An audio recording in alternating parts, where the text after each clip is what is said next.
Thank you. Good morning, everyone. Welcome to the Policy Committee meeting for March 27th, 2024. We are going to start out with the approval of our February 28th Policy Committee meeting minutes. Do I have a motion to approve? I'll make a motion to approve. Second. Any questions or anything on the meeting minutes? Okay, all those in favor? Raise your hand virtually, not virtually. Any opposed? Okay, and we are good with the meeting minutes. Next on our agenda, we have public comment 1.03. If there is anybody on the Google Meet that is interested in making public comment, if you can drop your name into the chat.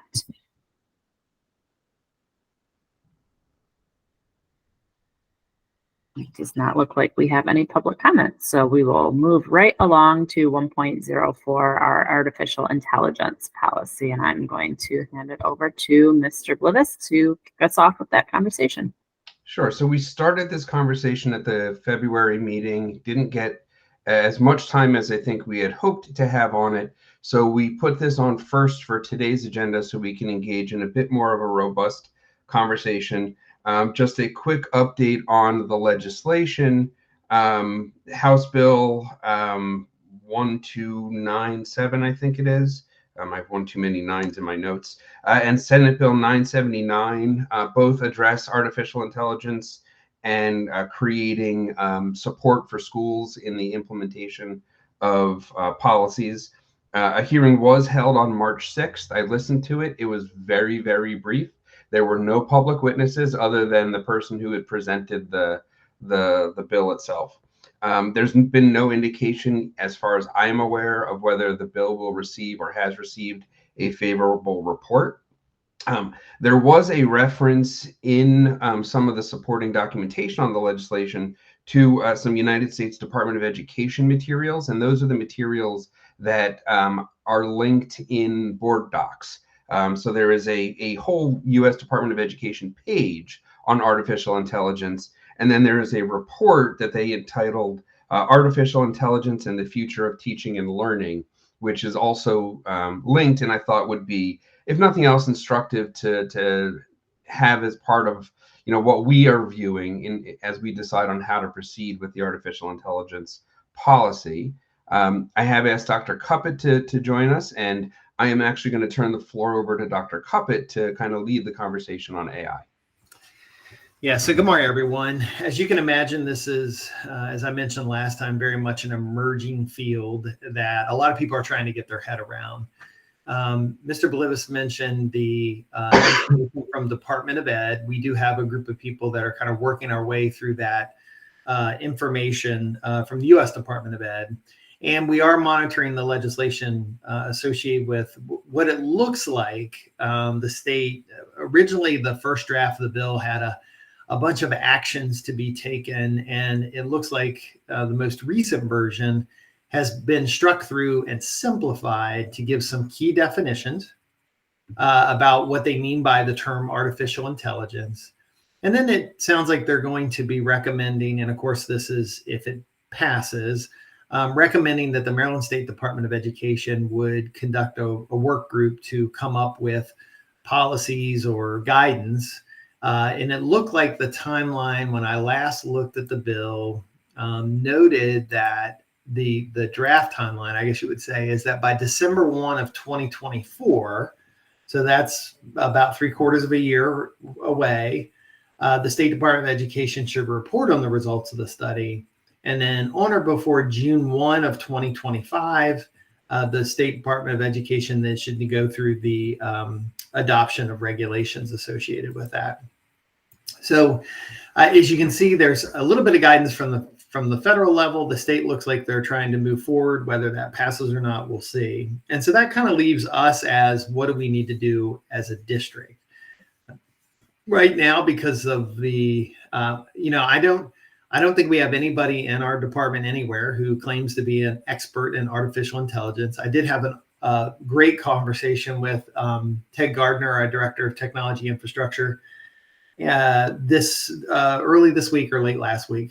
Time all runs together, and we talked a little bit about the space that we're in and the fact that artificial intelligence is now starting to appear in many of the things that we may already own. In fact, there was a digital tool recently, and the name of it escapes me right now, but Amy Cordes, our supervisor of Innovate Solutions, said that the company came forward and said, would you like to stay with the current option you have, or would you like to use the one that's enhanced through artificial intelligence? So you basically had a decision point. At this point, ounce of caution's kind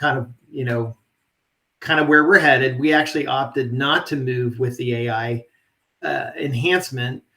Doesn't mean that we might not do that in the future, but I think because we're so new to the space and have limited guidance from the state, we just chose not to move forward with that.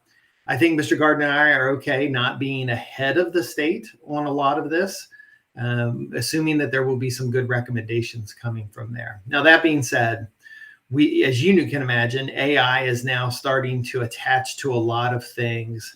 What we're looking to do is to just work with our vendors that if they're going to enhance their product using AI, we'd like either an opportunity to opt out of that change until we have more guidance, or have a better understanding of what they mean by the use of AI. The one area in the federal report that Mr. Gardner and I had a conversation around, and this is going to show you how limited my knowledge is, but these AI brains, so to speak, I'm going to use Dr. Cuppet layman's terms here. These AI brains are taught by humans how to interpret information, and they are exposed to a certain amount of information. And what we've heard, and it's very strongly cautioned in the federal document, is that there is bias in the way that we teach something to interpret, and there is bias in the information that we expose that AI tool to. And so as a result, that is where the cautionary tale is. How will the AI brain interpret what's happening, say, if it's tied to a student's work in a digital tool? So they're doing some learning activities.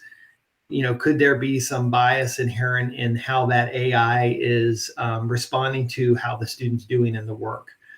Right now, we've shared with our staff that there's no approved AI tool to use with students. So we don't expect that, a teacher should be having, let's all go into ChatGPT, because a tool like that is in many ways an artificial driven search engine, so to speak. And so there are a lot of practical uses for a tool like that. But because we don't have a full understanding of what ChatGPT has been exposed to, we don't know what will always necessarily come back to a student. And so we've, for those of you that may know, we currently don't have, for instance, elementary students can't free search the web in a research. So if they're doing a web-based activity and they're looking at frogs, the teacher, as part of our procedures, would pre-curate websites like a National Geographic website or, the Maryland Zoo website. And that would be where students would be looking for research in a web-based activity. We kind of feel that ChatGPT is more of a free roam of what goes out there. And depending on what prompts those kids put in, information may come back in a way that we aren't completely comfortable with. So that's kind of where we are as we sort through the space a little bit. It's a very caution-based approach. I agree with that at this point. Who knows, 6 months from now, we might have a lot more information. We could receive some additional guidance. I also know that in the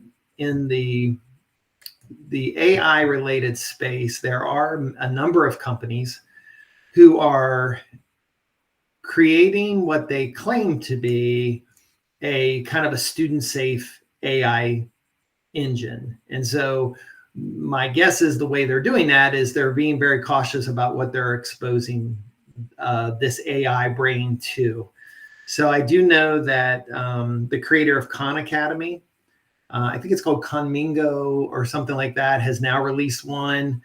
We haven't done a deep dive into that. I don't have staff set aside doing deep dives for that yet, as well as several other products that are starting to emerge on the market. But again, as someone who's been in this role for 10 years, when something happens in the educational space, and I'll just give one very concrete example. When we moved to the Common Core, the Maryland College and Career Ready standards, within about 6 months, everything that hit the educational publishing market was, quote, aligned to the Common Core standards. That was the sales pitch that was there. How well aligned it was, had that information been field tested with students? Was there any research around that? Those are all big question marks. So what someone claims in the educational space and what we can verify are often two different things. So I wanted to communicate to the board and to the public that our approach in FCPS right now is a very cautious approach. And at this point, we have a couple of options. We can wait for additional guidance that we believe hopefully will come from the state. I know that LEAs have asked for it. Or if we were to move forward and want to do something locally, then we would need, my recommendation would be to have a group of stakeholders from within the district and possibly an outside consultant who has some expertise in the artificial intelligence space would be somebody we might want to consider partnering with. And to be honest with you, vetting those folks for who's truly an expert in AI in the education space would be a process as well, because we wouldn't want to go out and just maybe find the best advertised contractor to help school districts. We would want to do the standard approaches that we do when we seek expertise. We'd want to vet it against other districts that they work with. We'd look at kind of the curriculum vitae of the organization. We'd want to have discussions about scope of work and so on and so forth. So that's kind of where we are. And I'm open to hearing any questions from the board. So I don't know that I have a question, and I see Nancy's hand too, but a concern that I have is that, one, if the legislation doesn't necessarily go through, does MSD have a mandate to take this up or not? And it feels like MSDE and all of our LEAs are sort of behind the curve already because AI is here. And so, and I agree, Dr. Cuppet, with, on the one hand, we want to be cautious in figuring out our path forward and identifying some level of expertise in this field, which sounds like it will cost money and time. And so, but MSDE might be doing some of this work already. So how can we align with that work? But overall, my biggest concern is the time frame. It sounds like it could be another year before we have anything in place. And in the meantime, AI exists, and there's, we might have high school students who are using AI already because it, outside of the scope of the classroom where they're doing research projects or whatever, that it is in existence. So that's my concern. Ms. Allen? Yeah, thank you. Dr. Cuppet, I'm in agreement. I think we proceed slowly and cautiously in regards to a development of a policy around AI. Is it possible that we might be able to put together a statement, and this would come from, FCPS leadership in regards to the use of AI, maybe, I don't know, something along the lines of an ethical standard for students, not necessarily full policy, but maybe a statement about this with, possibly some consequences for, using AI inappropriately, I guess, in the instructional learning environment. Yes. Not just for students, but also for staff. Yes. I mean, I think that, and I don't want to, hog up the time, but, I know that AI is being used with students who have disabilities. And I think that that is something that is probably already in place and is been very beneficial in the learning process for students with disabilities. So, I'm not sure that we can't recognize that as, almost something that's already in place. But I am tentative about, developing a policy, in the areas of general education instruction. I think there's a lot of research to be done, and I appreciate the resources that were provided to the committee. I started to read that 71-page report. I think I got through page 10. It lends to this, I may be dating myself, but I sure wish I would have taken that Ellen Wood, speed reading class or something, for, to digest a lot of the material that, we're given. But, I think it has its place in the education environment, certainly. But yeah, I would not want to rush into it. I do want to make a point, and I guess just to be on the record, I think that and this may speak to some of what you already spoke to, Dr. Cuppet, that there are proven methods of instruction when it comes to, research development and content development to instruct students how to write a paper, how to, do kind of research methods and understanding their point of view and how to get their point of view across and how to support their arguments in the form of a paper or research material. And I just see AI not being something that lends to that environment. I think it may. I guess there's still, a lot to be found out, but I think that those methods and those critical skills are going to be necessary in almost every environment going forward for students, and to have a reliance on technology to do that work just concerns me. So, thank you. So just to respond quickly, Ms. Allen, as Mr. Saunders put into the chat, we do have a statement in our student code of conduct on the use of AI. So the student piece is addressed there. I believe Dr. Cuppet has informed or shared with staff that their use of AI is also, that's not a part of it. If they use it for their own purpose, that's for them to use, but it is not to be a part of the instructional use. And please, Dr. Cuppet, correct me if I'm wrong about that. I tend to agree with you, Ms. Allen, that this is still a very new technology. I mean, it's been around for a year or two, a little bit in mass public ways to access it through the ChatGPT app or any of the other AI apps that are out there. It is still a relatively new technology, and it is going to continue to grow and expand in the scope of what it's capable of doing. And to rush forward into a policy when we don't even know what the landscape is going to look like, especially, we've all seen the stories of, ChatGPT gone awry, right? There was the attorney up in New York who relied on ChatGPT to help write a brief to the judge, to a court, and the cases cited by ChatGPT didn't exist. ChatGPT just made up cases. And the attorney got disciplined for it, and as did the partner he worked for. So we have to be very cautious, I think, with how we approach the use of AI. And in full disclosure, in preparation for this meeting, I did ask ChatGPT to write an AI policy for students and teachers, and what it came up with was not terrible. It was a starting point. It was certainly not the finishing point, though.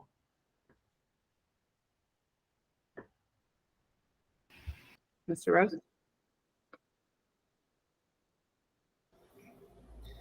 If I could, I'm gonna slightly disagree.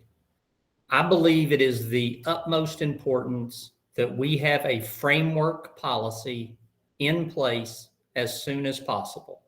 Every piece of information that I have received, and I was fortunate enough to sit in a business roundtable meeting about 10 days ago, put on by Frederick Health, in which they brought in an attorney from the Department of Justice.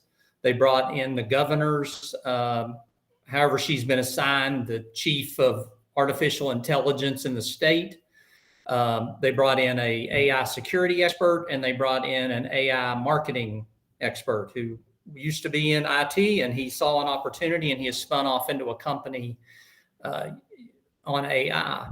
And their comments were, first, from a business perspective, they were like, if you're, you can choose to use it or you can choose not, but you're missing the boat. But there are a number of guardrails that you have to have in place to understand, like Mr. Blevis mentioned. They mentioned there's a big issue right now, as we've seen with ChatGPT. I don't know if you read the story about Google's AI system that they had to take down, and you're talking about the largest information technology company in the world. They had to take their AI system down, but because it's garbage in, garbage out. But their caution was, if you don't have policies of use within your business or system, you are already behind the curve. That it can be a framework, because yes, like that, I'm disappointed to hear that we would have dates in December in 2025. As they said, this technology is moving at an exponential speed. There are already significant both curriculum designing, teacher support, pedagogy support, AI services out there. And I appreciate the fact that maybe we're communicating with our educators, hey, don't do that. But educators across the country are implementing AI. There's, as you mentioned, Khan Academy. There's Education Copilot, which is already being advertised on the internet as the #1 AI support for educators. PowerPoint has already integrated AI into their system. There's Teachable, there's CourseBox, there's Disco AI. There are an enormous list of opportunities for particularly educators to use this. So I think it's of the utmost importance for us. I believe we should be forming a subcommittee as soon as possible with all of our stakeholders to begin looking at forming a framework policy that is going to be extremely flexible, because we know over the next many years, this is going to change. It's going to evolve. But I think it's very important that we get out in front of this, because if we don't, we are going to find ourselves very far behind it. And we're going to find ourselves, there's going to be uses in place that we wish weren't, that will already be integrated and embedded, that will make it even more difficult for us to go backwards. It's like they keep talking about, like they use the example of the smartphone. They said, organizations, and we are included, were so slow to respond to the technology around smartphones. And now we're trying to put the toothpaste back in the tube. And they said, this is going to happen much faster in AI. I mean, I have worked in other lines of my business. I mean, AI is being in insurance. AI is being integrated in the insurance business extremely quickly. It's some amazing technology, somewhat terrifying in some regards, how fast it learns. But I think it's very important that we begin the process of putting in a framework policy that outlines our resources and our stance on the use of this technology. And then it's flexible enough that we're always able to adapt it according to what's going on in the industry. So I agree with Dr. Cuppet and Mr. Blevis in some regards, in that we need to spin up a subcommittee of stakeholders as quickly as possible to get input from experts in the field, as well as parents, teachers, students, so that we can begin putting a framework together. Because I'm concerned, and I think we need to start something as quickly as possible. So thanks for hearing me out. Ms. McNeish? Thank you. Well, just to get it going, if you grab a handful of students from middle or high school, you can have a policy written by the end of the day. No, I'm glad that, and I agree with all of you. I think caution, obviously, we have to look at the biases and we have to look at all the ways that AI is being implemented. And I don't believe in rushing into anything. I know my mind can change overnight if I have to mull something over. You come up with a different idea the next day, and there's so much information out here to digest from all of our stakeholders, and also in the different ways that AI is being used and implemented now within our system. There's the student usage, and then there's the teacher usage. And then I can tell you, when I first heard of AI in school, it was 2 years ago, and I had stopped by one of our favorite science teachers at our middle school, and she was hot. She was very upset. She's like, do you know that they can just write papers now without even, they had just started and they were doing some report on, biology of a frog or whatever the thing was. And she's like, I have to figure out now if it's a real paper or if it was generated. And that blew my mind because I did not know. And of course, since then, I have older kids. So now I'm asking them all the time, what's going on? And I know that the kids are using it.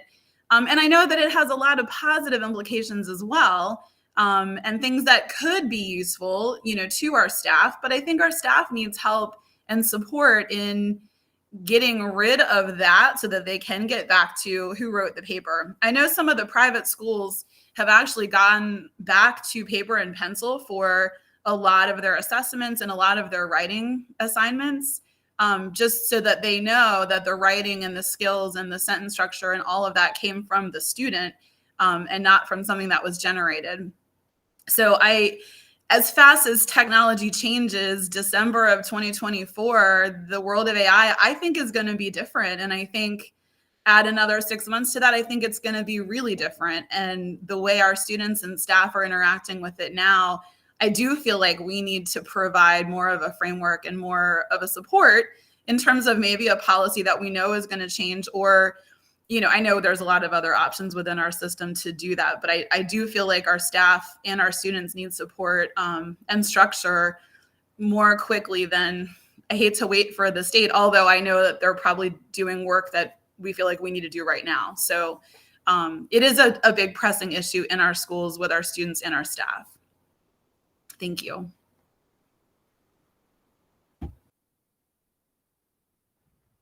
So staff can, if it is the will of the panel, staff can start working on putting together a work group. Obviously, Mr. Rose has expressed his interest in it. It would take Ms. Allen or Ms. Gallagher for you to say, yes, let's go forward and do this, for us to have a majority consensus of the panel to have staff starting to put together some kind of a work group. I would be in favor of that. I do, and I am referring back to, when I stepped into this conversation and Dr. Cuppet was speaking, that, yeah, I think we just, and I acknowledge, Celeste, that yes, students are absolutely using it now. And I know that they're addressing this on higher education levels. And I listened to a podcast in regards to this, and they did talk about kind of the honor system that's in place at higher education, institutions. So there is already kind of a framework that was built at higher education. I don't know if we really use an honor system in the secondary education environment. I think that we try to promote that. But I'm not sure that that really is kind of in place, saying, that this is the do's and the don'ts, and this is what you can get. These are the consequences for not abiding by the honor system. But I would support I would support a subcommittee, and I do want to say that I think that we need to be thoughtful about who we include, and when it comes to experts, that there is some vetting that we have to do, and to verify their expertise. Dr. Tucker?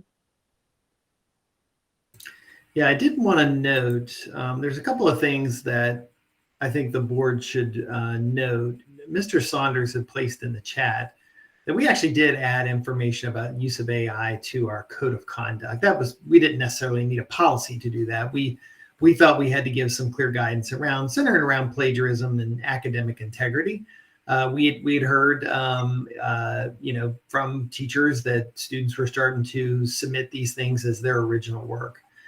So we do have a guardrail in that respect. I guess when it comes to this quote subcommittee, am I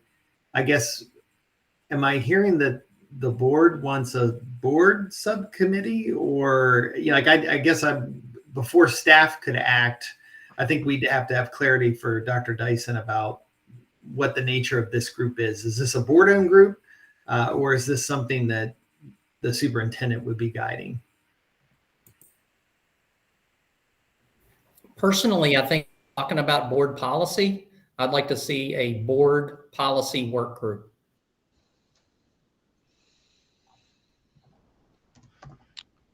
Who would you have included in that? Like a board members as well as FCPS staff, leadership, teachers, Outside experts. I mean, students? it would be a diverse amount of voices. Because I just think it's important that we at least get some framework information in place to be prepared. I like Mr. Blevis, I sat down, I took the opportunity to talk to a couple of those folks. And I thought it was interesting too. I talked to the attorney from the DOJ, and she was talking about one of the biggest issues they're having now is we all talk about, oh, guess what? We've got these systems now that can determine if a paper or a patent or anything they've gotten in there was AI generated. Well, guess what? That system is AI, and AI is outsmarting itself. That's what she said. She said this technology is growing so fast, it's learning to outsmart itself. She said there's going to be a time when we will not have a system that will be able to differentiate what was purely human written and what wasn't, because it's going to be that intelligent. And she said, she said at the top levels, that's what we're looking at now, because they both are embedded with AI. So AI is trying to catch AI. She said it's a very interesting program that they're working on now. But what they suggested is if you just wanted to, and Mr. Blevis said this, it was interesting. They gave me these 7 kind of criteria that you should be thinking about. So I cross-referenced it with ChatGPT, and it came up with a similar list. So I thought that was kind of curious. But they said you need to have a category on ethics. You need to have a category on curriculum integration, training, equitable access, data privacy, which is incredibly important, and then community engagement, and then continuous monitoring and continuous evolution of your policy. So just want that on the record, that's some things we could articulate in a policy, but then ensuring that it's always open to evolution because of how fast this is gonna change. I'll give you one quick example in my business. Is we integrated a system that can find electrical shorts in your home at the moment they happen, so that you're immediately, and this was at first only in the wiring of your home, that if there was a short, say in a light switch or a short, in your box, it would immediately give you a message and immediately send out a repairman. We have, by our calculation, we've avoided in excess of 50,000 home fires because of this system. But I went and visited with those people, and they said the system is learning so fast, it's now finding shorts electrical shorts in toaster ovens because it learns so quickly on all the data that it's taking in. So it's just kind of mind-boggling and kind of scary what's happening in the technology. But anyway, I appreciate, for me personally, get back on the question, I think it should be, because we're talking about board policy, it would be a board work group. So if it is a board work group, then it's going to need to go to the full board for the creation of an ad hoc committee to undertake this work. Yeah, that was going to be my comment as well, Mr. Blivis. I think if that is the goal of this committee, that we put it on a future board agenda for the full board to look at the creation of an ad hoc committee in accordance with our policy 101. And so we can do that and get the input of the full board, and then potentially as part of that discussion, determine how we will select membership within that ad hoc committee. Yeah, and kind of like Nancy said, this is too big. We can't within a policy committee just, hey, here's our AI policy. We need vetted experts from across the spectrum of the field in order to put together a real policy. Now, it may take us a long time, but when you're talking about, oh, so-and-so's only it's going to be December, or it's going to be 2025, we'll already be ahead of the game. We'll already be having framework in place.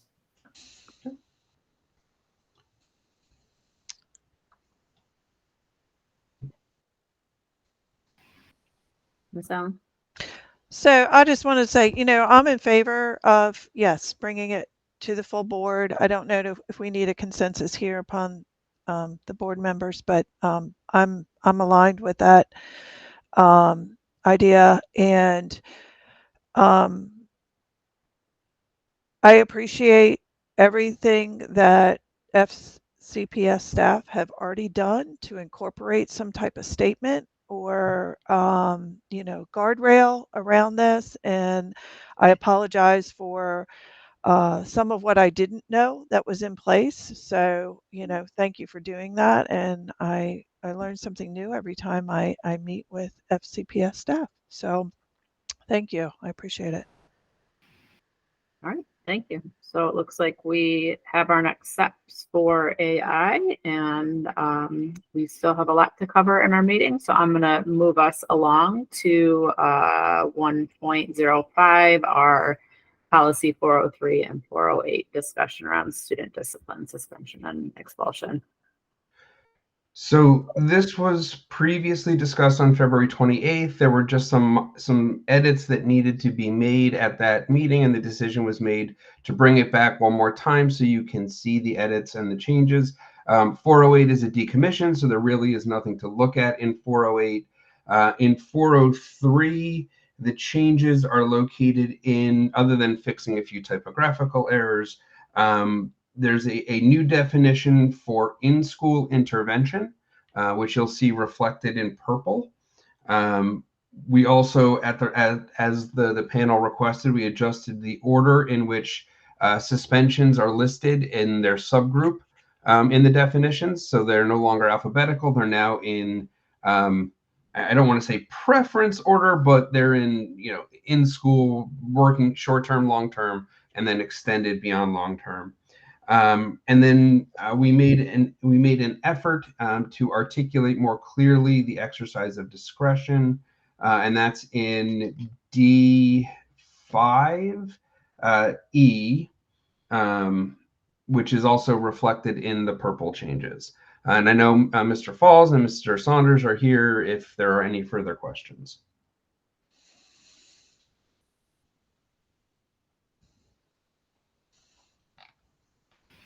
I see both Ms. Allen and Mr. Falls, but is it okay, Ms. Allen, if we allow Mr. Falls to speak first, just in case it helps inform what your question might be? I might be stealing her thunder, I'm not sure, but I noticed, Steve, under 5C and E are redundant, so we could remove E. So I think that's just a grammatical or typo. That's under in-school intervention. Oh, in the definitions. Yep. Okay. Sorry about that. So C and E are the same thing. We have it twice. So I just wanted to point that out. Sorry about that.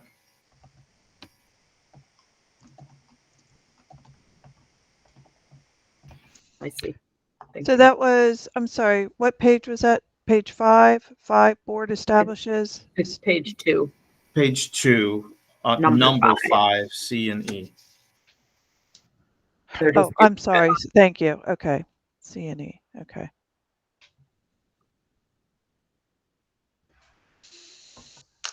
Thank you for catching that. We will obviously remove that duplicative statement.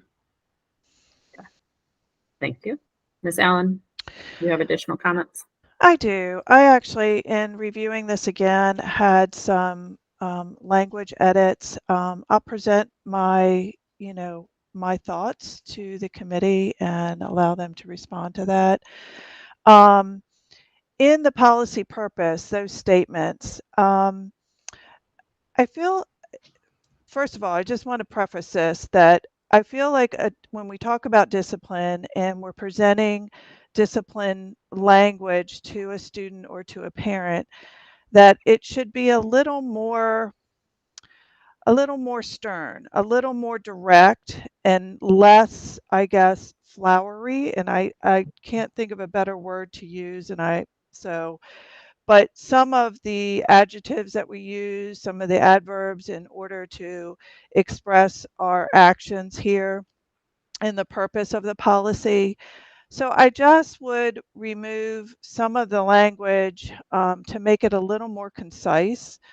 So just to give you an example, to promote an environment of order, safety, and discipline necessary for effective learning, student engagement, student achievement, and to foster a positive school environment, or excuse me, a positive school culture and climate that prevents student misbehavior. I just feel that that's a little more concise, a little more direct, and condensed. So it's so those are, some of this is wordsmithing. One of the things that caught my eye and I wanted to speak to is the term or the use of the word philosophy. I feel like we should not be presenting a policy position based on philosophy. I think that we need to structure this in a way, the language to structure it in a way that is more concise. It isn't about our thought process. This is actually about, the actual guardrails and rules that are in place. So I'm asking the committee to consider replacing the word philosophy with the word structure or system or framework instead of using that term. I mean, I don't disagree, but I think we could just say to provide behavior intervention that is rehabilitative, restorative, educational, and implemented fairly. Mhm. That's, I think, more concise and removes that word philosophy. And really, it is, the goal is to provide behavior intervention that is. So I could Yeah. get on board with that. Okay. Thank you.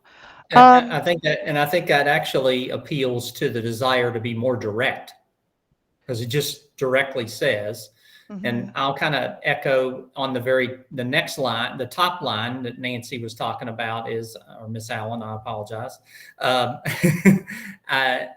okay with all the language in there, except for the one phrase of when possible. I don't really understand when possible. I think, again, that should be direct, though. We should leave out when possible and say before it occurs. That's just my opinion. Yeah. I mean, I think that it's not always possible to prevent any type of behavior, right? And so I'm guessing that's why the caveat is there. Mr. Falls. Yeah, sorry to push back on you, Mr. Rose, with this, but I would disagree in that I think we have to protect our staff against claims that you should have prevented it and your policy says so.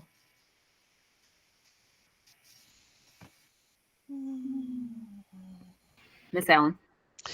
I guess I didn't look at it like that. I didn't look at it as a protection of staff or their any retaliation that may come, from their actions.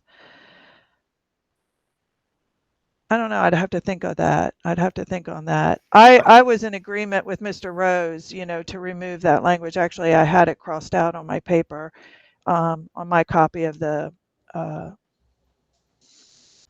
policy here. I do, and if I could take the liberty to speak to another item that I just wanted clarification on, when it comes to restorative practice.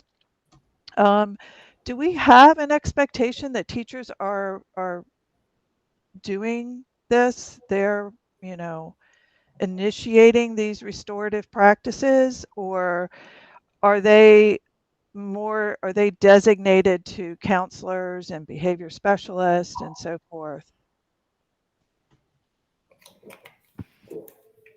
Mr. Saunders? So I would just reference the Student Code of Conduct, and there are different levels of responses in which staff are asked to look at depending on the type of behavior, because there are certain types of behavior that are do not pass go, do not collect $200, go directly to the office, right? But there are many of the behaviors we see are behaviors that can be corrected or reminded early on in a classroom setting, very appropriate to provide feedback, and that would be level 1. And then when there's additional or chronic behaviors, we start to move up the levels to level 2, which is administrator support. And then removal starts at level 3 and going up. So there's a progressive discipline approach that is followed. But yes, we do expect that staff, all staff, if they're supervising students, have a sense of what progressive discipline is and the types of interventions that are appropriate to correct behavior at its earliest stage. Thank you. So Mr. Falls. I'm going to let Mr. Falls talk, but I do have another question then. Yeah, so thank you. I think we have to separate what is a formal restorative practice conference look like and what are restorative approaches that we expect all staff to do. So in other words, when we discipline a student, the goal is to teach, to correct the behavior, to help teach them appropriate behavior, and to keep them engaged or re-engage them in the learning environment. So we expect all teachers to be restorative in how they address it. Yes, we've provided training to all schools, not all staff, but all schools have representatives who are trained in restorative conferencing. And so there are, as Mr. Saunders said, there are different levels of responses here, but that's really intended that we should be approaching any discipline in a restorative fashion. It shouldn't be about punishment. It should be about correcting and teaching and motivating the student to behave in an appropriate way. Thank you, because that was my next question. It was, is there training that's been provided for the levels of restorative practices? Because I know that it is a practice and it is somewhat of a counseling practice too, or has been established as a counseling practice in therapies. So would it warrant having additional language in this particular section to identify those levels, or I don't know, or a reference in some way for the more expansive explanation of restorative practice can be found in the Student Code of Conduct, something like that. I want to be able to give parents who read these policies an opportunity to understand that there's additional resources to them. And I know that at the end of the policy that we collect, we have all those links, and I think that that's awesome, but I just feel like at any point where we can make it easier for the parent to understand where to find information, I would advocate for that. So my caution would be here that we don't want to conflate the policy purpose section with the entire policy. The policy purpose is intended to be a relatively brief statement to give a high-level overview so someone who picks up student discipline can get a sense of what it is they're about to read. It is in the policy statement, the section C, where and the implementation in section D, where that meat of wanting to say that the progressive discipline process, the application of the student code of conduct, that's really where we want that to live, because otherwise those sections become just a part of the policy purpose, and this becomes a disorganized mess. Yeah. Well, Okay. and restorative practices is defined in the definition section right below. And the link is included in that number 2 on the policy purpose to the student code of conduct, and right on the first page of narrative, full page of narrative in the student code of conduct is a full paragraph on what restorative practices are. So I think that if people are interested in digging in, that they can continue reading in the policy and see that definition and click on the student code of conduct. But I think, I don't know if it was Mr. Falls or Mr. Saunders' earlier point that the purpose in this section to me is not necessarily about restorative practices necessarily, but a restorative approach to our disciplinary and behavioral intervention. So, and there is, I think, a slight difference, like restorative practices is a specific model for, addressing student behavior, and restorative approaches maybe are a little bit broader than that. Mr. Rose, you've had your hand up for a minute. Yeah, just a statement and a question. One, my comment about going backwards here is removing when possible, is that I look at this as we always talk about, is the board policy is the what, is the expectation of the board. And then regulation is the implementation and the how. That's why I would promote leaving when possible out of our policy, but would strongly support it being articulated in regulation, that there's not, teachers, educators, administrators can't be the end all fix all. And I understand that, but I think it's important that we articulate to the community our expectation, our strong expectation around practices and discipline and the structure of this discipline. So that's just my point there. I strongly support in regulation that there are outs, I guess you could say, for our educators, that we can't be expected to fix every issue. The other point is, I totally agree that sometimes we become way too expansive in the policy purpose, because I look at the policy purpose as basically just our mission statement. It just is, here's what we want to do. And then everything else below it articulates from the mission statement. So I totally agree that we shouldn't get, like Mr. Blevis said, is we get too expansive in the, policy purpose, it just kind of takes away from everything else, and it kind of distracts from it. So I agree with that. My question is, where in the policy do we actually address restorative practice implementation and training?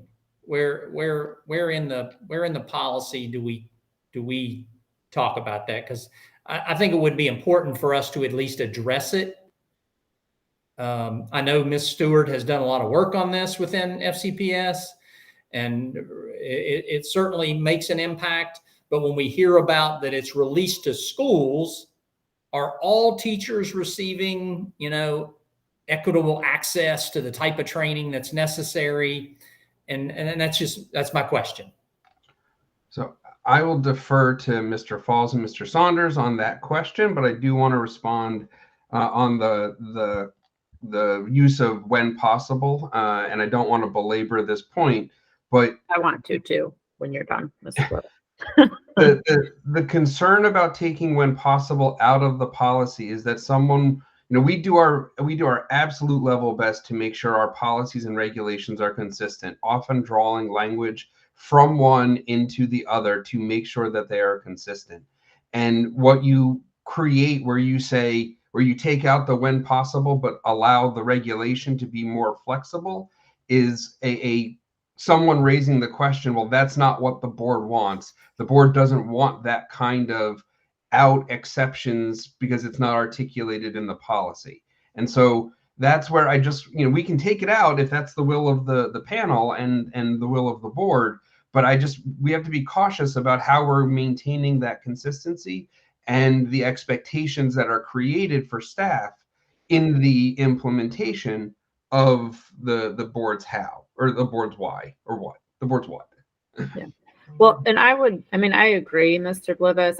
So I'm not comfortable removing the words when possible if we're keeping the word prevent, but I would be okay if we removed when possible and changed the word prevent to something more like address or something that's more within our control, because I do think that no matter what culture, climate, support we put in place, we're never going to be able to prevent anybody's behavior at all. But I think that our onus is on addressing student misbehavior before it occurs, but not preventing. I prefer to leave the when possible if we are sticking with the word prevent. But I do think that we could shift that wording so that it's clear that we're addressing the behavior, because that's always possible, is for us to address and respond and foster a culture and climate. Mr. Pauls? Yeah, I wasn't going to push back twice, Mr. Rose. I really wasn't. But as somebody that's been through a dozen or so board appeals, I will tell you that type of language is often exploited in appeals, and that, well, no, your policy says this, and you have the obligation to prevent that behavior. And so again, that's my concern, is that we put people in a situation where not every behavior is preventable because we didn't have any foreknowledge of it. And so I wasn't going to push back again, but based on the other people's comments, I'm going to pile on. All right, I'm going to go to Mr. Saunders, and then Real quick, that's what we're here for. So I appreciate the dialogue. Yeah, and we're approaching 10:30, and we're still on our first policy. So I'm also going to just try and keep us on track and see if we can move along. Just a gentle reminder, Mr. Saunders, and then Ms. Allen. Yeah, so Mr. Rose, I was just going to try to attempt to answer your question about the professional learning. And so the intent was in number 3 under C and number 7 under C, but it's not explicitly said. So we would be very open to adding that it is in the regulation around training. So that was the intent, is to give an overview of what your beliefs are.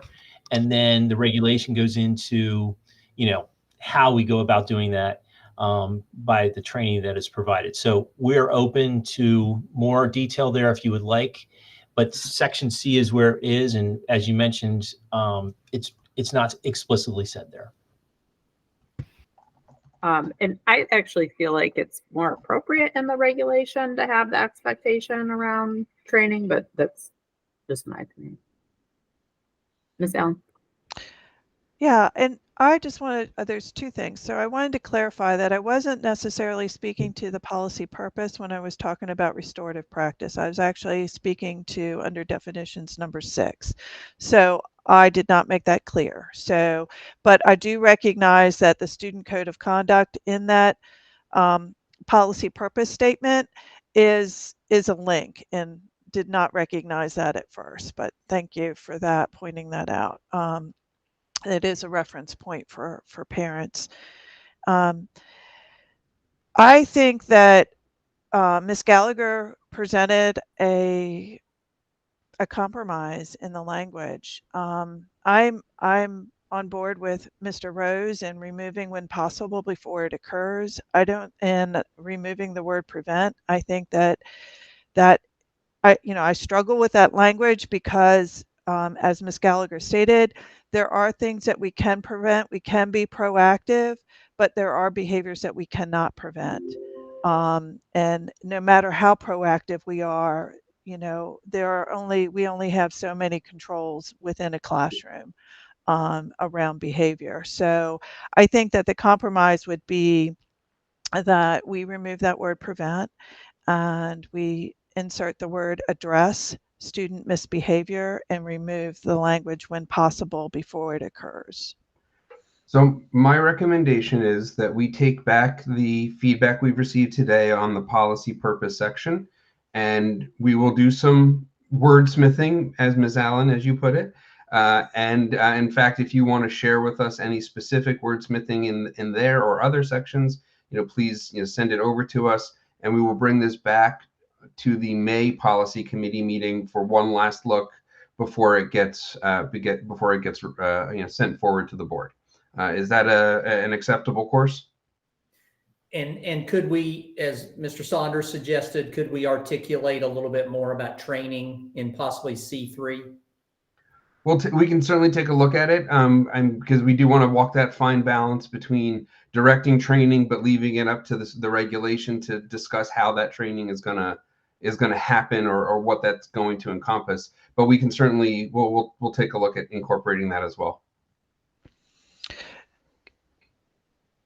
I just have a quick question. So in this particular committee, can we recommend to the superintendent to have language to revise regulations that, you know, we would like to see something in a regulation? Is that under our purview, or is that? I mean, the board, generally the board will direct the superintendent to create a regulation to implement the policy. Mm-hmm. It doesn't usually get to that kind of level of specificity. Okay. That it you know, focus on include this particular action. It tends to be a more general, you know, implementation. Okay. But we can, Ms. Chesney and I will go through other policies to see whether there are, you know, what the level of direction that the board gives to the superintendent. Got it. Thank you. So if that is an approved course of action, we'll make those edits and come back in May, because we do not have an April scheduled policy committee meeting. And then I think that brings us now, if I can move us along, Ms. Gallagher, if you're okay with that, to 106, Yes, please. Policy 405 graduation.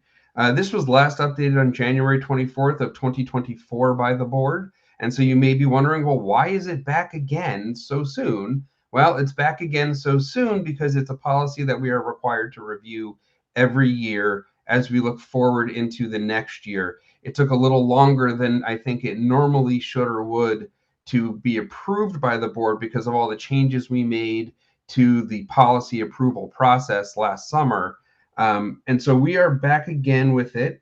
There are really no substantive changes that we are recommending other than a technical amendment to add a reference in section E4 to regulation 44401, which was not previously in place. And I do have my two, subject matter experts here, Dr. Alavito and Dr. Mirshaw, who can speak about the graduation requirements if there are any particular questions.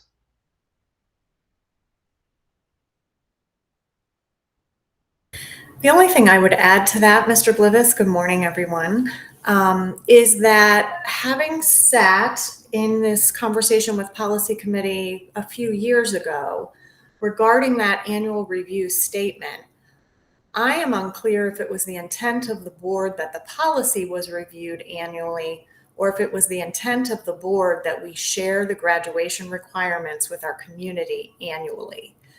And so I just throw that out there for your consideration.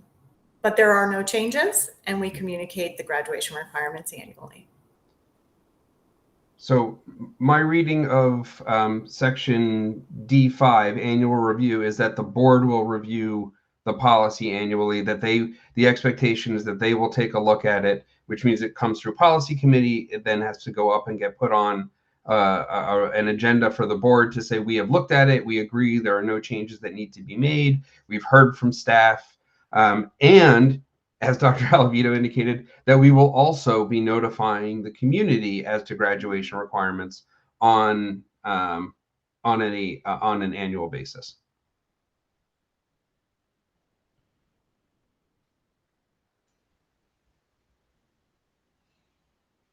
So if there are no other questions, we can advance this forward to a board meeting. Ms. Gallagher, I told you I had some quick ones. Thank you. I appreciate that. So the next one is item 1.07 is policy 440 charter schools.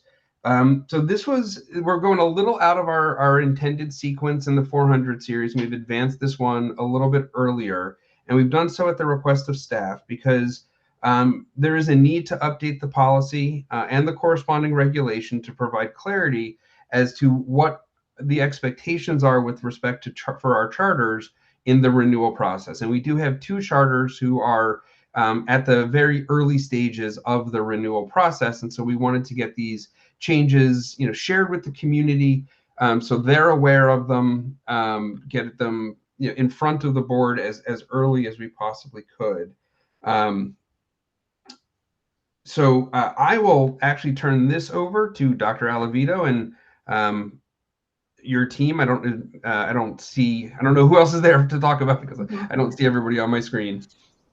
So I think I can take the lead, Mr. Blivis, and I just want to give you some context as to why we came to the legal office and asked that this policy could be moved up.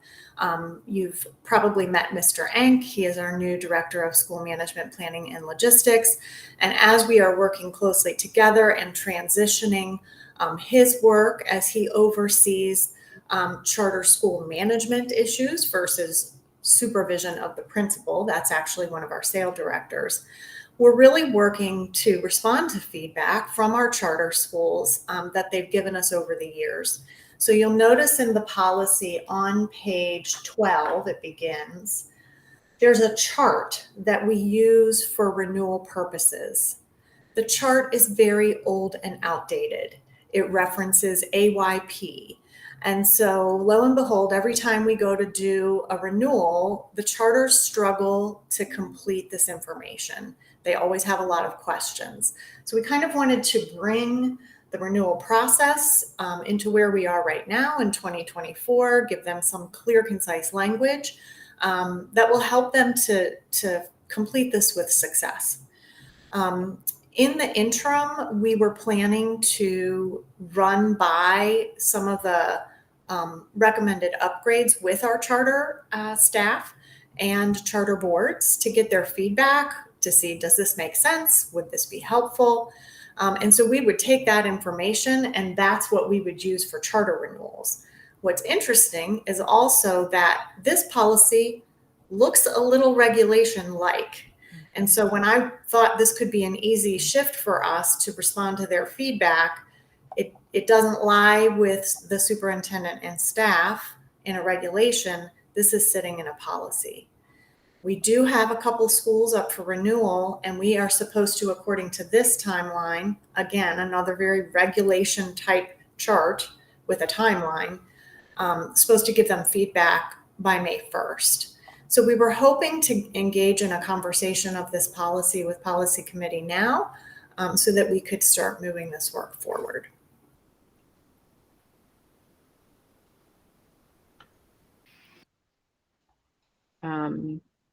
Ms. Allen? Does it make sense, Dr. Alavito, to break it down to a policy and a regulation? It does. Okay. It really does. I consulted with Mr. Blivis on this and some folks on his legal team, and we do believe that some of the content could be moved to regulation.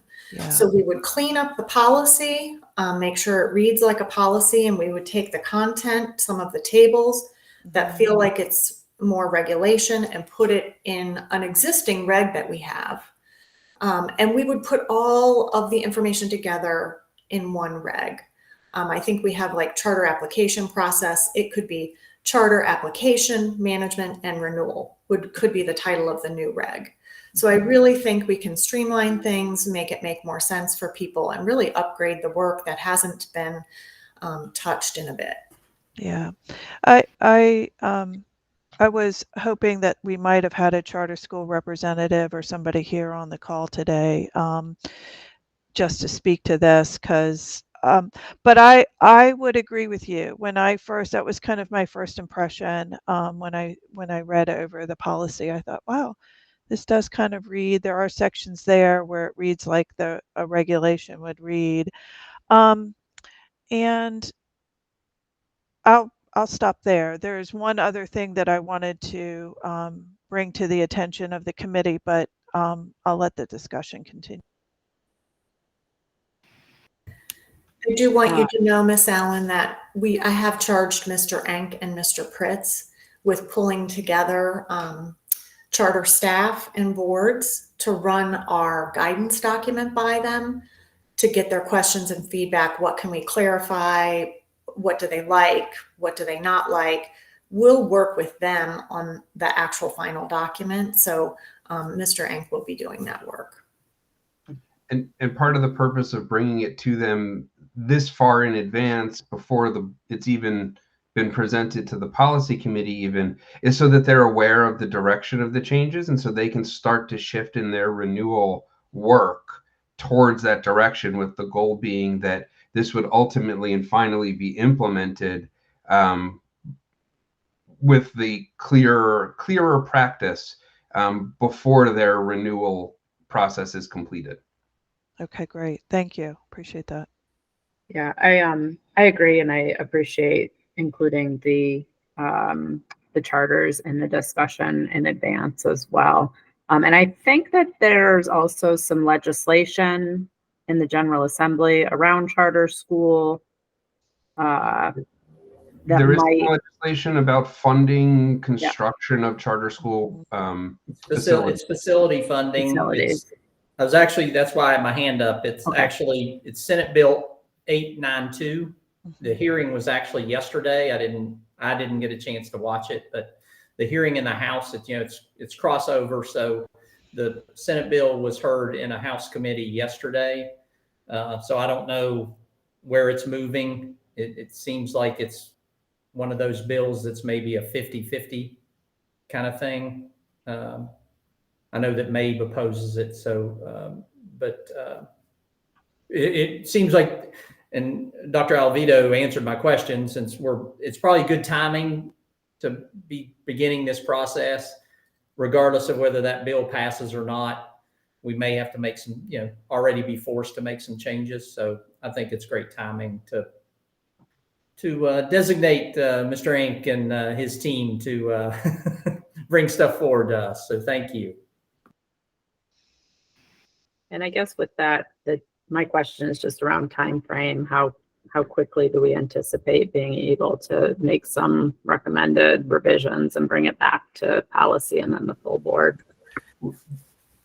Well, and we were trying very, very hard to have something actually drafted and ready for you today, and we just weren't able to achieve that goal. We absolutely will have something ready for you in May, for the May meeting. That will be an absolute no question. We will have that done. And then, assuming it's approved out of the policy committee in May, once we get past the budget season, we'll be able to get this onto a board agenda through the agenda setting process. Now, we don't have an April board meeting or policy committee meeting, but if that is something that ultimately the committee decides they want to add for whatever reason, and I'm certainly not advocating for it, I'm just saying that if that is something the policy committee is interested in doing, we will make sure we have this ready for that meeting as well. We will make this a priority.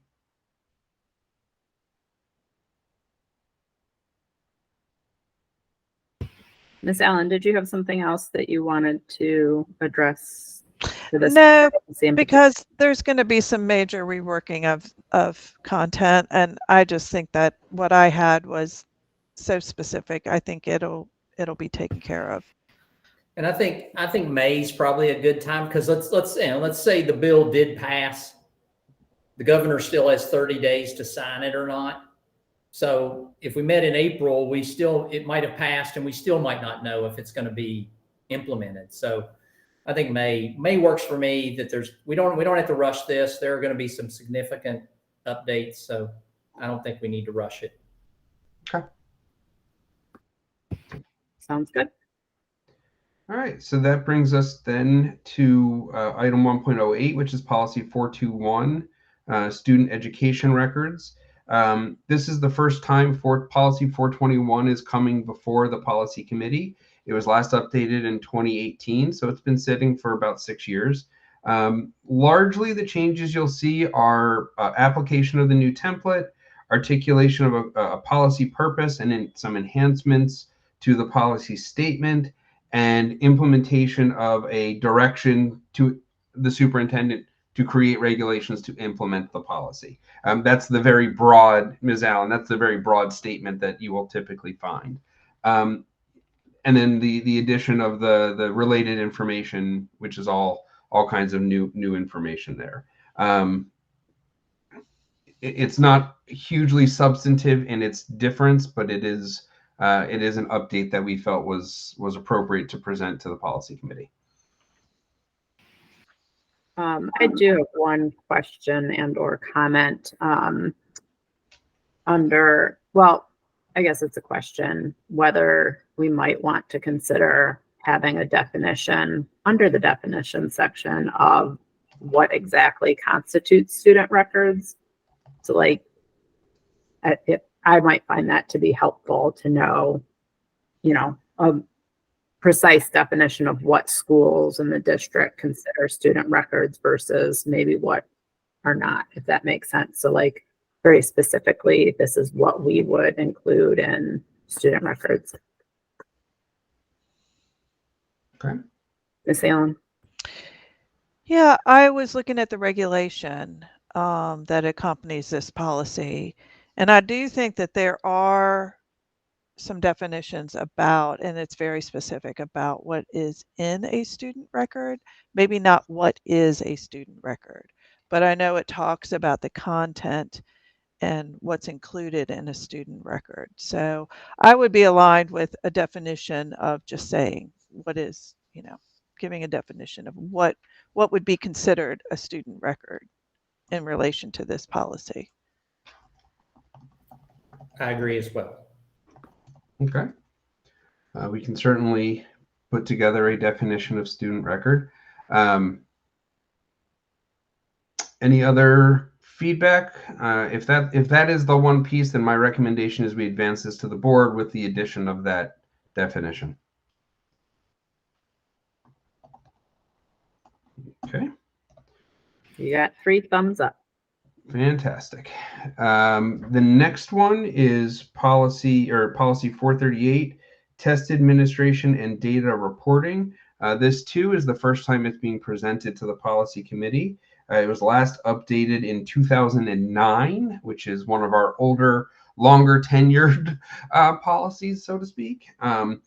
Again, we're applying the template. We're articulating a clear and concise policy purpose.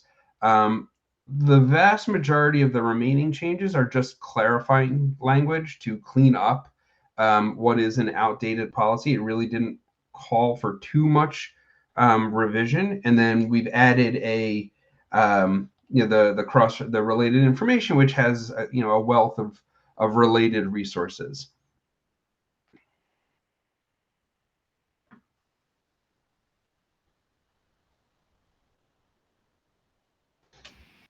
Any questions or comments from committee members?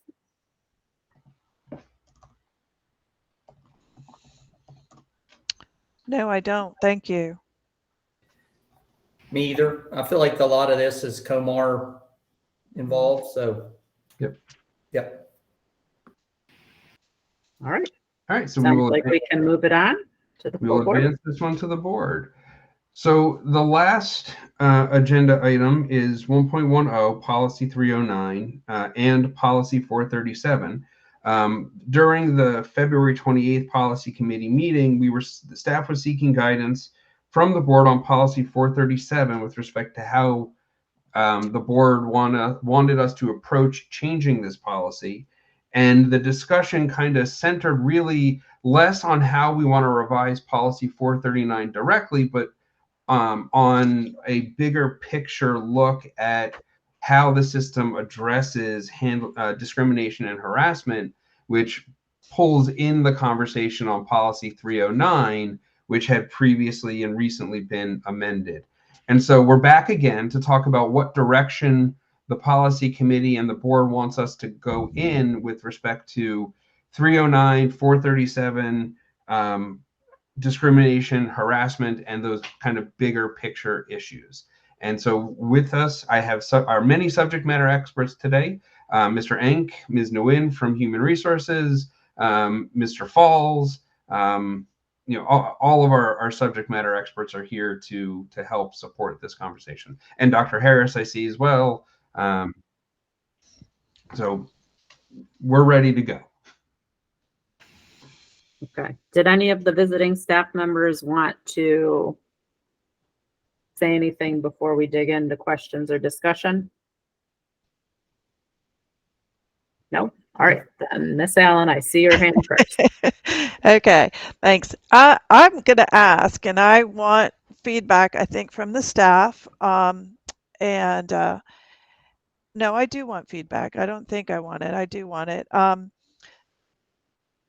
Does it make sense to combine these two policies? I certainly can see where there's some overlap of language in both that's applicable, and we do mention students and staff in both of these policies.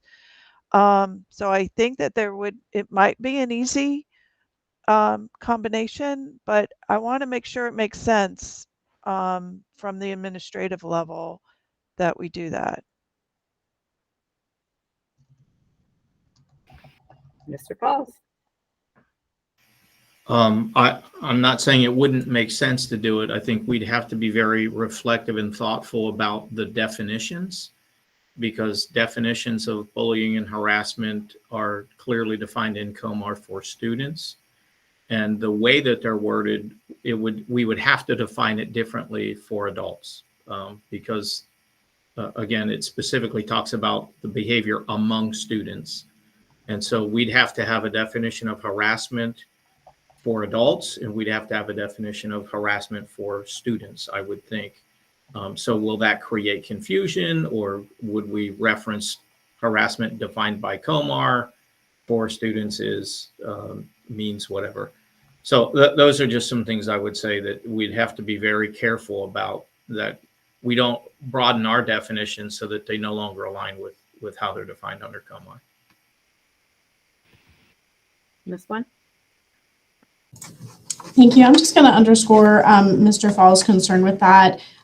Some of our employee processes are a little different because ours also include the community members, which are not our employees. However, their involvement, it could be a parent, it could be somebody that was a member of the community. So I do worry if we have one policy where involved parties or stakeholders could read the wrong part of it, thinking it's applicable to them, when really their community member would be under a different definition, not the student piece of it. So we have to clearly separate those out. Dr. Alabita?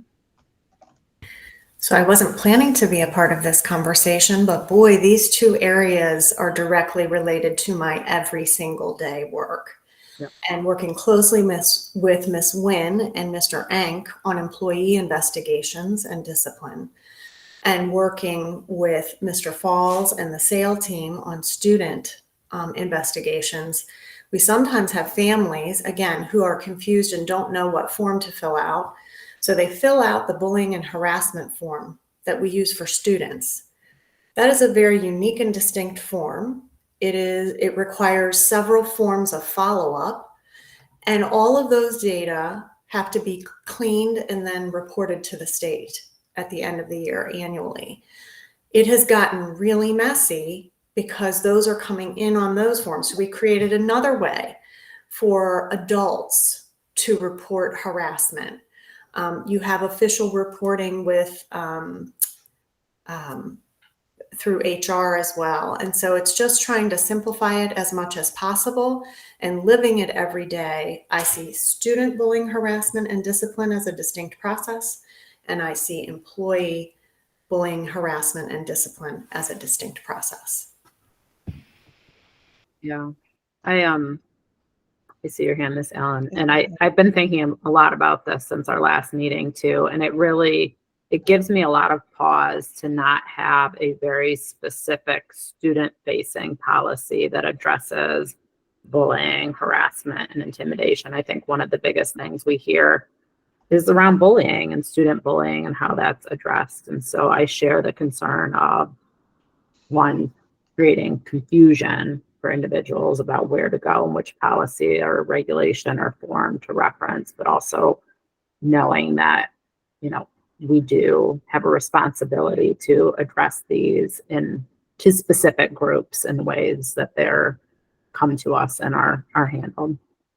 Ms. Allen? Yeah, thank you. That's exactly what I needed. I needed to understand what made sense on the administrative process of addressing these behaviors. I also wanted to speak to that I kind of see this policy that's directed towards students more of a behavior, addressing behavior.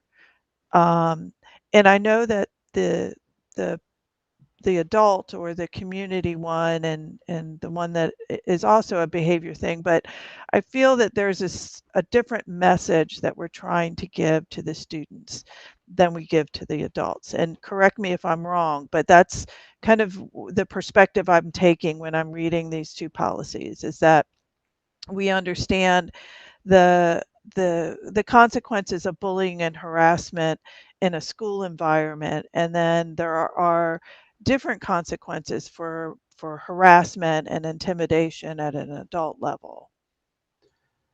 So I guess part of the question that I came to this conversation with is, do we need a simple single board policy that has a broad statement against bullying, intimidation, and harassment, with the implementation of the different processes coming in regulations that are specific to students, a regulation that's specific to staff, a regulation that, to the extent it's different than staff, that's specific to community members?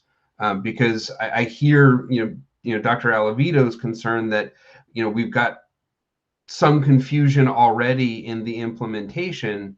And I'm just wondering if there's a way to clear that up by having just the very broad, the board's policy is we are against this.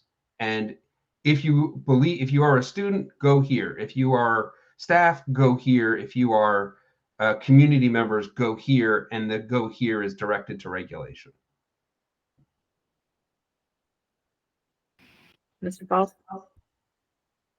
Yeah, I think that's a good idea as long as we can navigate the definitions effectively, because I would think that policy is going to have to define behavior, and I don't think we want to define the behavior differently than we're held account to in regard to the model policy and COMAR for students.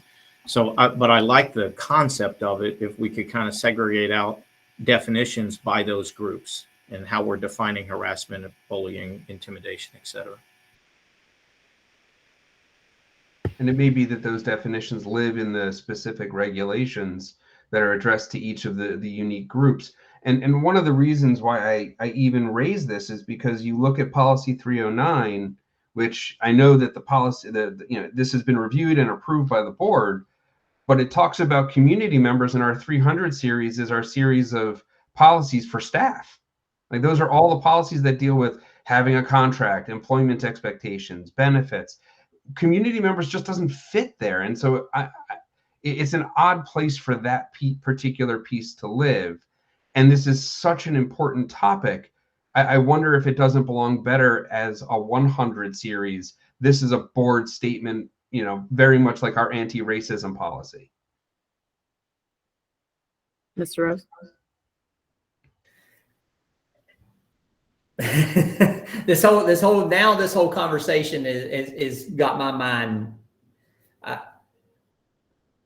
I feel like I need more conversation about this, because initially 5 minutes ago, I was like, we actually need to make these policies more divergent, that not combine them, make them more clear, divergent, one for students, one for community members, staff, that type of thing. But I do understand your comments. My only point is, I don't want to appear that we're doing this because, and I'm speaking from a board perspective as a board, our failure to properly communicate this to the public, to our students, to our educators, to our community, that we have not done a very good job of communicating that there are two separate policies. While the definitions of bullying, harassment, and otherwise are similar, consequences and responses could be very different. So I just don't want us to say, let's combine them because we've done such a lousy job communicating to the public or our educators or our students where to go. Because my initial thought was, I'd love to charge our ombuds with an awareness campaign about these particular policies and where our community needs to go. Because I think that would, one, highlight that the ombuds is a resource for all, and yet we do have differentiated opportunities to report these type of things. So I appreciate the conversation. Now you've given me pause, and I think I need more conversation on whether we would consider combining it, because I'm just a little bit from a board perspective, a little uncomfortable that we are somewhat, just a little bit, taking the spotlight off of, say, both. We're combining it on one, but we're not making a strong statement about, because we hear so much about student bullying, about what's going on in our schools among our students. So I don't want to diminish our statement as a board. So I just feel like we need a lot more conversation about it before we would move forward for a combo type of policy. Yeah, and maybe Mr. Falls, I'm gonna let you. Well, because I live in the 400 series policies, I naturally go there when I'm looking at, when I need to research something related to students. I don't know that the public knows that as well. And I do think, I think it would help us having one place for people to go and then separate out from there. And I didn't come into this conversation with that thought. And I thank Steve for kind of suggesting that, because I think if we keep it broad enough, we can funnel all the public to that one place. And within that, then give them direction. If this is a student issue, this is found in regulation, 400, I don't remember it off the top of my head, and so forth. So I really like that idea, because I think it does help us to better articulate it to folks and have them go to one place to look for it. And I'm going to step on Ms. Nguyen's toes for a second and jump in before her. Keeping in mind how we are restructuring our numbering. So when you go looking for regulations, they're now tied back to the policy that they support. They're no longer just sequentially in the order that we created the regulation. So if we were to combine this all into one 100 series policy, it would then have underneath it, when you go looking for it, when you actually go to the board page where the policies live, you would see, I'm going to make up a number because I don't remember where we are in the sequence, policy 121, board's position on bullying, harassment, and intimidation. And then you would see regulation 120-01, 120-02, 120-03. They would all be there together in one place, easily visible for the community to find. Ms. Flynn? Thank you. I will offer, and I do, Mr. Rose, hear your concern about having a very strong statement regarding the concern for bullying in our schools, whether it's towards staff or students. I will offer the website that we had modified about employee concern and non-discrimination, where we provided all of those resources in one place, because you know, we all as internal stakeholders are familiar with, you know, what impacts our world and where to go to find those resources. But in many instances, our family members or our staff that just are not familiar with it, may be intimidated just about the thought of having to report it and what type of retaliation could come from those actions. Sometimes it's easier to have every resource in one place that kind of directs them to the different channels. So for example, you know, we talk about our informal resolution process, bullying, harassment, and intimidation, Title IX, and we give them all those options in one place to kind of support whatever their need may be. Ms. Rose? This goes back to a couple of things. One, why I love discussions like this. Two, why I hate virtual, because I like having these discussions live. But I really appreciate, because as my mind is spinning as we're having these discussions, and I really appreciate everybody that's on here and their input. And something you mentioned that I think was a strong statement from the board was 117, was the anti-racism policy. So now I'm thinking, if we did incorporate, say, a policy 121, and we made a strong statement about bullying, harassment, and intimidation in all its forms among our entire system is unacceptable. And then here are the resources in which you can. So see, I'm constantly evolving as we're having this discussion, and that's why I appreciate it so much. So because then that does make me think that's something we can really bring awareness to our community and sell to our community of our attention to the issues that are going on both in our schools and in our community. So I just appreciate the discussion very much. Ms. Allen? Mr. Blevis, so your recommendation is to move these policies out of their existing position in a 300 or 400 series into a 100 series. Yes, because I think Okay. the 100 series, you know, covers big board items, right? You know, the Okay. board organization, how the board's going to conduct meetings. And we do have the anti-racism policy as an example of a, I hesitate to use the word philosophical position, given our earlier discussion, but we do have that as a very, that's where that policy, which is a very broad statement, a very strong statement by the board of its position on the need for making sure we are inclusive and diverse and doing all of the things that we need to be doing to improve our community in that way. This to me has that same feel, and the fact that we have multiple policies spread out in other places kind of supports this idea that this really is a bigger ticket item where the board can articulate in a single place a strong statement, and then the guidance that would follow can come, it can be broken down by, if you're staff, here's where you go. If you're students, here's where you go. And if you're community member, here's where you go, with the ombuds being a resource for all. Okay, so Dr. Falls, I just want to make sure that we're not leaving you homeless. You have plenty of 400, right, to live in?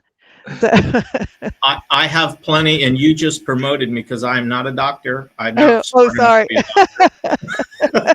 I leave those for Dr. Alavito and Okay. others. So I think, like Mr. Rose, initially when we started this conversation, I thought I was more in favor of the two separate policies, but I really do appreciate the input and Mr. Blevis's suggestion that we land this in the 100 series and make sure that we have a firm policy statement around what the board sees in terms of bullying, discrimination, harassment, and intimidation. So I would be in favor of seeing what we can do to take the language from 309 and 437 and putting it together into a 100 series, and then ensuring that the associated regulations, really specify that strong language as well. Mr. Rose? Because this whole discussion then motivated me to pull up 117, and I appreciate how powerful the purpose statement is in 117, and I can see us articulating a similar powerful statement around bullying, harassment, and intimidation. So I agree with. I think this has given me a new thought process about how we can make this even stronger. So thank you again for the discussion. And one of the things that we will work diligently to do is to make sure that as we come forward with a proposed new policy, that the regulations that would then have to support these policies are in the works as well. And so we can try and time it so that the policy is implemented and the regulations are implemented, if not simultaneously, shortly thereafter. Mr. Pauls, and then Ms. McNeish. Yeah, I was just going to say on our end, in regard to the student component, we are already in a good place because our regulations align directly with the state's model policy. And that governs and outlines how they're investigated, how they're followed up on, what that timeline looks like, et cetera. So I think we're in good shape for that, to flesh that out, from a common policy.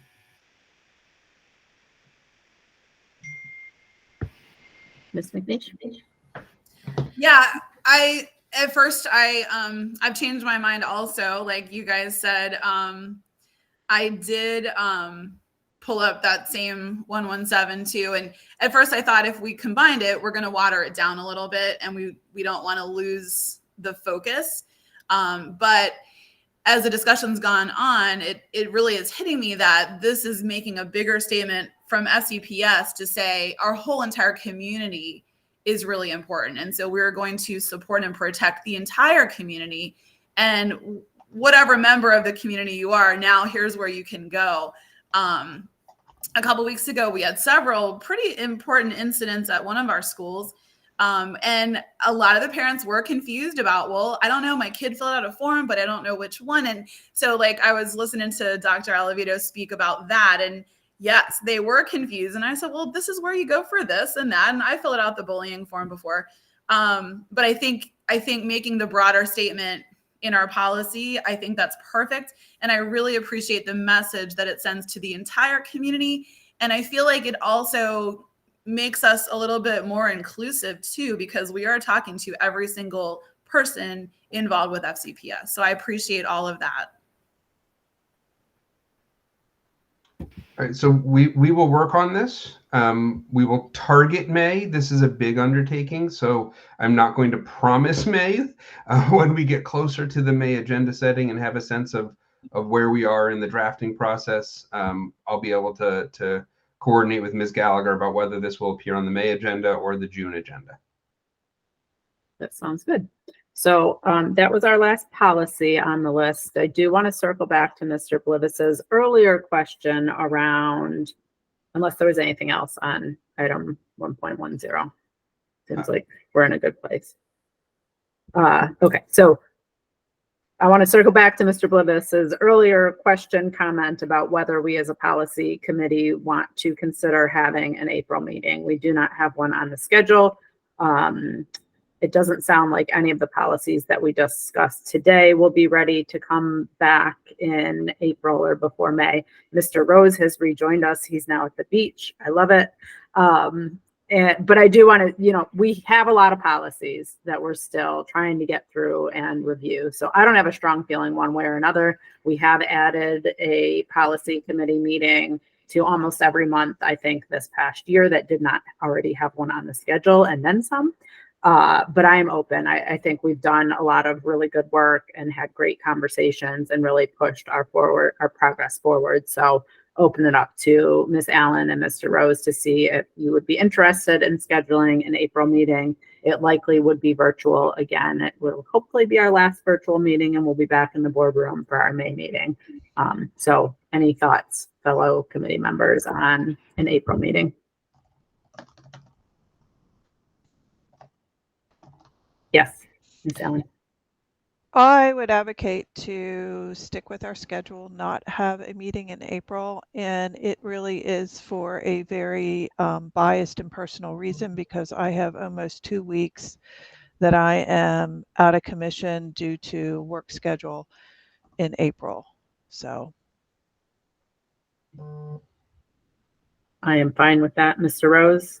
I actually also have 2 conferences in April, so I've got 2 weeks in April that I will not be available. So same way. I'm not sure why I was telepathed to Cabo, but I'm okay with it. I'm not sure what's going on. Not sure what's going on with my computer, but I left the meeting and I came back and I'm in Cabo. So it's okay.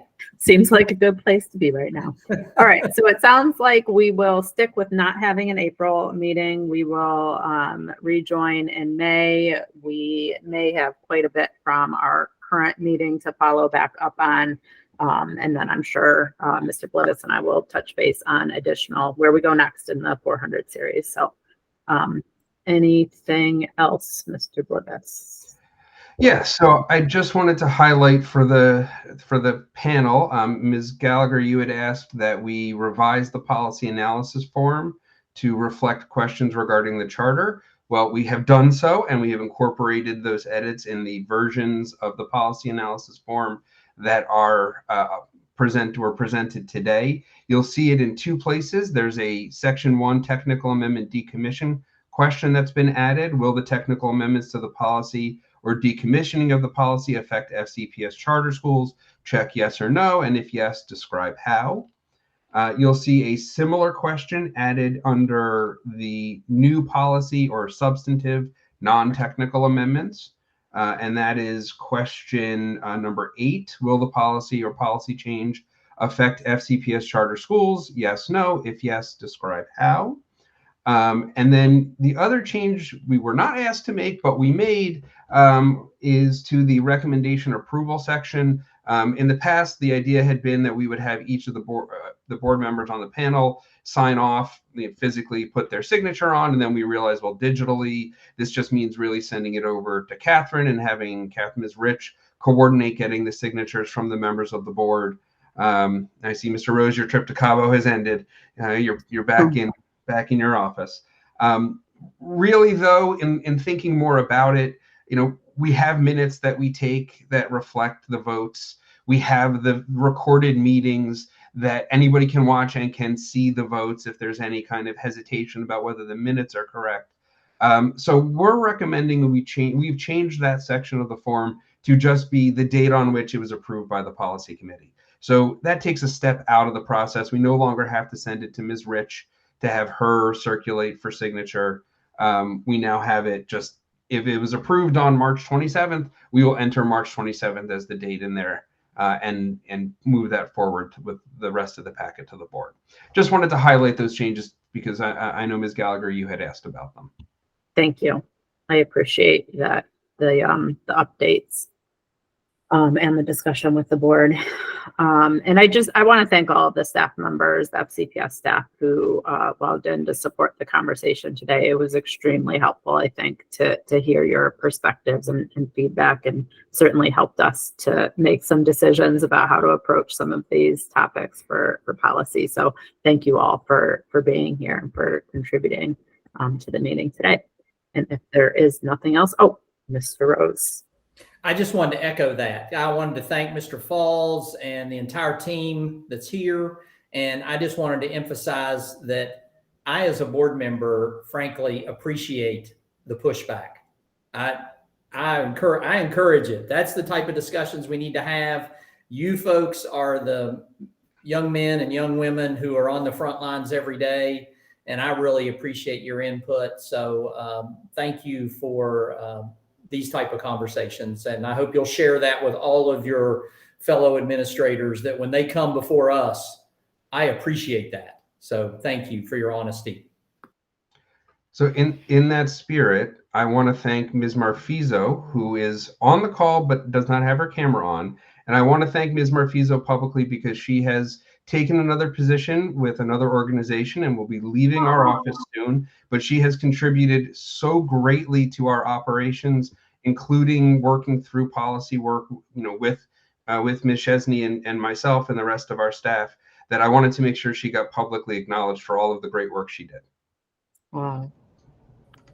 Thank you, Ms. Murphy. So definitely, you have helped us quite a great deal, and congratulations on. Thank you, everyone, and thank you, Steve. My face I'm blushing now, so thank you. All right. Well, if there is nothing else, we managed to catch back up on time. So thank you, Dr. Alavito, for pushing forward on some of those policies that didn't require a lot of discussion. And thank you, everybody, for being here. We will go ahead and adjourn today's meeting, 11:20 p.m. And I hope everybody has a wonderful spring break, and maybe you're going to Cabo and can get some sunshine. Thank you all. Thank you.